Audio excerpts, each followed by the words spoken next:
ஐயா இந்திரன் வந்தது சந்திரன் வந்தது இந்த சினிமா தான், எம்ஜிஆர் வந்தது என்டிஆர் வந்தது இந்த சினிமா தான், கலை வளர்ந்தது இங்கேதான். ஐயா அப்படிப்பட்ட சினிமா துறையில அந்த காலத்துல ஒரு சில படங்கள் எடுத்துக்கிட்டீங்கன்னா ஓப்பனிங் ஸ்கிரீன்ல சுத்தியூறு இயற்கை காட்சி, பச்சை பசேல், கண்ணுக்கு இனிமையா இருக்கும்.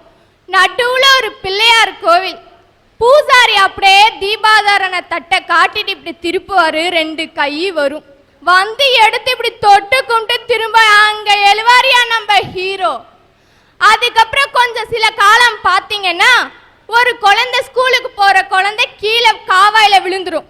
ஒருத்தர் திப்பு திப்பு திப்பு திப்புன்னு ஓடுவாரு, ஓடி போய் அந்த குழந்தைய எடுத்து நிக்க வச்சுட்டு கீழே பாப்பாரு, அந்த புஸ்தகம் கீழே விழுந்திருக்கும். எடுத்து பார்த்தா நம்ம ஐயன் திருவள்ளுவர் திருக்குறள் புக்குயா, எடுத்து காட்டி அந்த குழந்தை கிட்ட கொடுத்துட்டு தலையில ஒரு முத்தம் கொடுத்துட்டு இப்படி எழுவாரியா நம்ம ஹீரோ.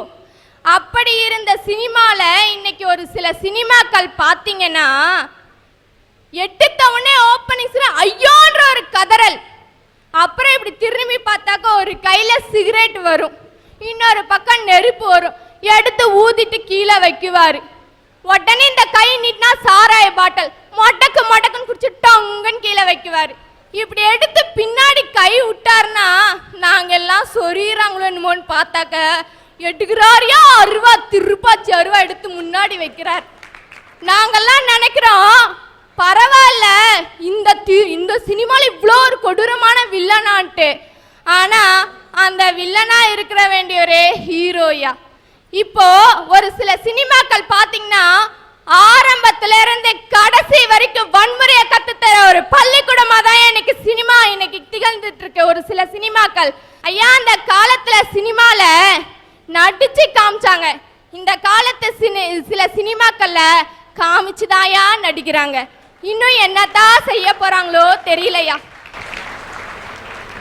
ஐயா இன்னைக்கு குழந்தையா இருக்கிறவன் தான் ஐயா நாளைக்கு இளைஞன், அதே மாதிரி தாங்க ஐயா இன்னைக்கு இளைஞனா இருக்கிறவன் தான் நாளைக்கு முதியவங்க ஐயா. ஒரு தாய் வந்து ஒரு குழந்தைய தன் கருவுல சுமக்குறாங்க ஐயா, என்ன நினைக்குவாவ, ஏதோ கருவுட்டுட்டோம் இந்த குழந்தைய பெத்தெடுத்துடலான்னு நினைப்பாங்க ஐயா. அந்த தாய் ஒருபோதும் நினைக்க மாட்டா. என்ன தெரியுமாங்க ஐயா நினைப்பா, மனசுக்குள்ளார 1000 கனவு. இந்த குழந்தைய ஒரு சமுதாயத்துக்கு சிறந்த குழந்தையா நாம பெத்து உருவாக்கணும். அவன் வந்து அந்த குழந்தைய பெத்தெடுக்கும் போது கூட அவன் மகிழ்ச்சி அடையலையாங்க ஐயா.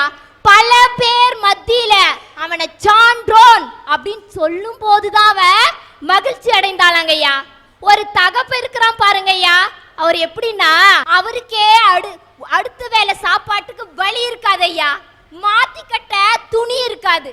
தான் பையனாச்சும் படிச்சு ஒரு கலெக்டர் ஆகட்டும், டாக்டர் ஆகட்டும், இல்ல என்ஜினியர் ஆகட்டும் சொல்லிட்டு ஒரு கல்லூரிக்கு அனுப்பி வைப்பான் பாரியா அந்த தகப்பன் 1000 கனவுகளோடு. ஆனா அவன் என்ன தெரியுமா ஐயா செய்யறான், கல்லூரிக்கு போறானோ இல்லையோ எந்த தியேட்டர்ல என்ன படம் ரிலீஸ் ஆயிருக்குன்றத பார்த்துட்டு அவன் அப்பன் கொடுத்த காசை ஊதாதித்தனமா செலவழிச்சுட்டு சப்ஜெக்ட்ல 4 பாஸ் பண்றானோ இல்லையோங்க ஐயா 10 அரியர் வைக்கிறான் ஐயா. அந்த அப்பங்கிட்ட தண்ட சோறு தின்னுட்டு அவனுடைய பணத்தை செலவழிச்சானே, அது அவனுடைய ஒவ்வொரு துளி வேர்வன் மறந்துடுறான் ஐயா. இந்த பெரியவங்க என்னையா அவங்கிட்ட எதிர்பார்த்தாங்க, என்ன அடுக்குமாடி கட்டடம் கட்டி ஏசி ரூம்ல வச்சு 3 வேளை பிரியாணி போடுங்கன்னு கேட்டாங்களா? உன்ன என்ன கேட்டாங்க? அனுசரணையா சில வார்த்தை. இன்னைக்கு நிறைய பெரும்பாலான பெரியவங்களை பார்த்தீங்கன்னா கோயில்ல சாமி இருக்கோ இல்லைங்க ஐயா, அது எனக்கு பெரிய சந்தேகமா இருக்கு. அந்த கோயில் வாசல்ல பாத்தீங்கன்னா 10 பெரியவங்க படுத்துட்டு இருக்காங்க. அந்த கொற்ற மலையிலையும் அந்த பனியிலையும் அவங்க புலம்புறாங்க பாருங்க ஐயா. டேய் நீ கையில வச்சு தாங்குவனே, அன்னைக்கு உன்னை நெஞ்சில வச்சு தாங்கணும்டா. இன்னைக்கு நீ கோபுரத்துல வச்சு தாங்குவன்ட்டு உன்னை நான் என் தோல்ல வச்சு தாங்கணும்டா. இன்னைக்கு என்ன கோயில் வாசல்ல இப்படியே தாங்க விட்டுட்டியேடா பாவின்னு கேக்குறாங்க ஐயா.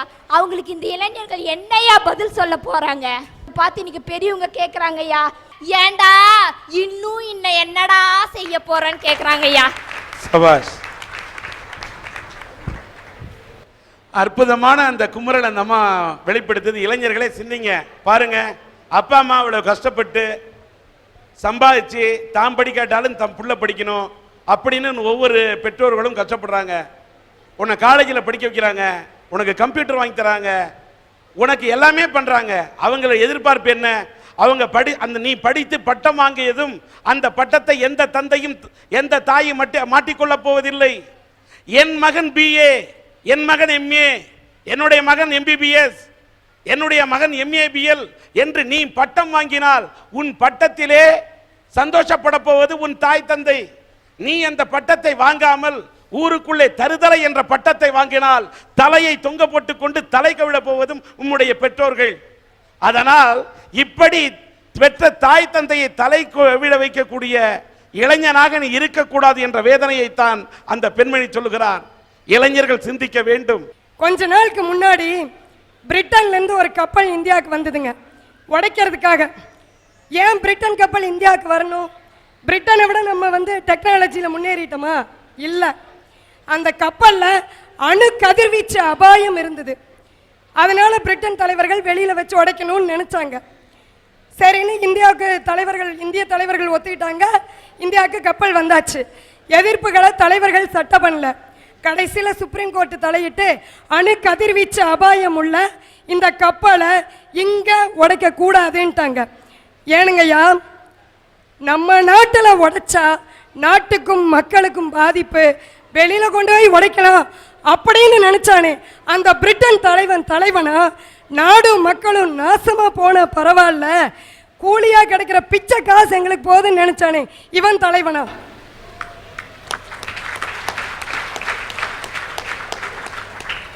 சிறப்பு பொருளாதார மண்டலம்னு ஆரம்பிக்கிறாங்க சார் தலைவர்கள்.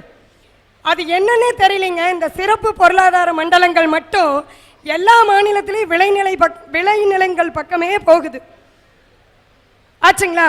அந்த சிறப்பு பொருளாதார மண்டலத்தில் கம்ப்யூட்டர், பிளாஸ்டிக் பொருள், சிறு தொழில் இப்படி தான் ஆரம்பிக்கிறாங்க. ஏன் நம்ம வேளாண் விஞ்ஞானி MS சுவாமிநாதன் சொன்னார், விவசாயத்துக்காக ஒரு சிறப்பு பொருளாதார மண்டலம் ஆரம்பிங்கன்னு. அப்படி ஆரம்பித்து நம்ம விவசாயிகளை ஏன் சார் தலைவர்கள் காப்பாற்றக்கூடாது?